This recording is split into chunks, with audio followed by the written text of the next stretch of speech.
Hi, this is Shawnee Flowers, reality TV editor for Monsters and Critics, here to bring you the top 5 tweets from the latest episode of 90 Day Fiance. And big surprise, still nobody is happy on Happily Ever After. We did get a little treat though in Kim Menzies' son Jamal, who turns out to be the youngest member of the cast this season and clearly the most wise.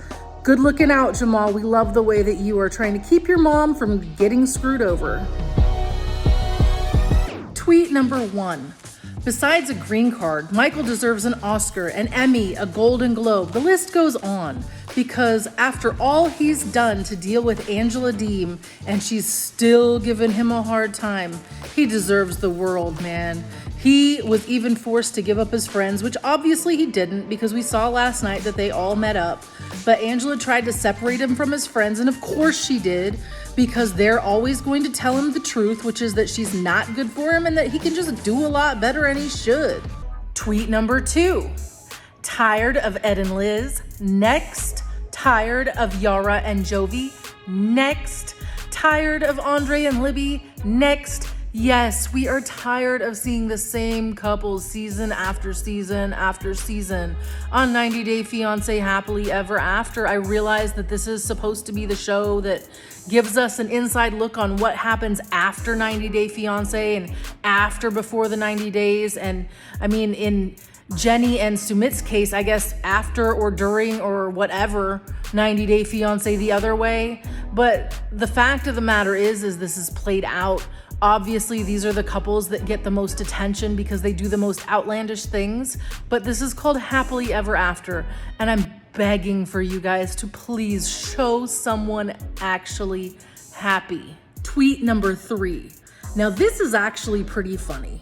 Ed is making up words and trying to sound smart. Meanwhile, his shirt is on backwards and inside out. He's still wearing those pink Crocs, and he's making an absolute fool out of himself, insisting that his girlfriend, fiance Liz, quit the job that she has now, which is way better than the job she had when they met, because he doesn't want her out late at night. She works in the restaurant industry, Ed. She always has. This is nothing new to you. Why are you being weird?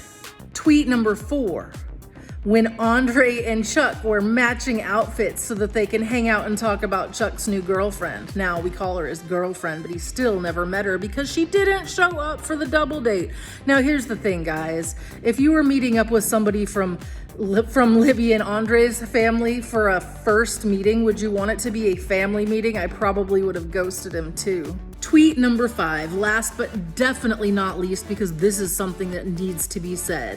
If Jenny had any decency, she would immediately apologize to Sumit's mom for pretending to be her friend when she initially visited India and then sneaking upstairs to sleep with her 20-something-year-old son. Like, Jenny was like in her 50s at the time. Sumit was in his 20s at the time, and that is just, well, here we go again, inappropriate.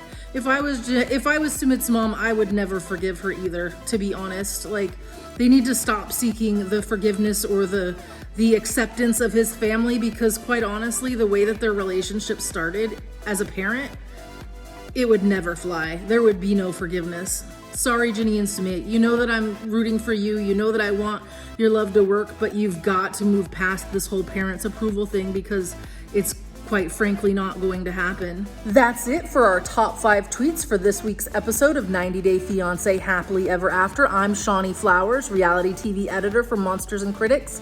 You can follow me on Twitter at Shawnee Says. Also, while you're here, please like this video and hit the subscribe button so Monsters and Critics can bring you all the latest reality TV news.